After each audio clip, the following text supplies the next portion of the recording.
ঝিনাইদার তিনবারের সংসদ সদস্য, তিনি রানিং সংসদ সদস্য আনোয়ারুল আজিম আনার, তিনি তার মরদেহ পাওয়া গেছে প্রায় 8 থেকে 9 ঘন্টা। তার মরদেহ 8 থেকে 9 ঘন্টা আগে তার মরদেহ পাওয়া গেছে কলকাতার নিউ টাউন জায়গায়। তো কিছুক্ষণ আগে স্বরাষ্ট্রমন্ত্রী আসাদুজ্জামান খান কামাল তিনি জানিয়েছেন যে তাকে পরিকল্পিতভাবে হত্যা করা হয়েছে এমনটি, কিন্তু কে বা কাহারা তাকে হত্যা করেছে এখনও এই বিষয়টি জানা যায়নি, কিন্তু ভারতীয় যে পুলিশ তারা এই তদন্ত করছে আসলে কারা এই হত্যার সাথে জড়িত আছে।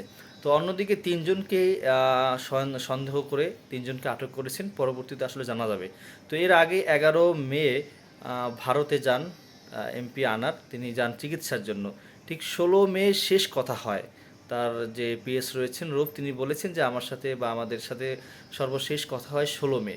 তো আপনারা জানতে পেরেছেন যে 8 থেকে 9 ঘন্টা আগে এমপি আনারের মরদেহ উদ্ধার করেছেন ভারতীয় পুলিশ। তারপর কিন্তু এই 10 থেকে 15 মিনিট আগে স্বরাষ্ট্রমন্ত্রী আসাদুজ্জামান খান কামাল বলেছেন যে তার যে মৃত্যু বা তাকে আসলে পরিকল্পিতভাবে হত্যা করেছে, এমনটি কিন্তু স্বরাষ্ট্রমন্ত্রী আসাদুজ্জামান খান কামাল বলেছেন।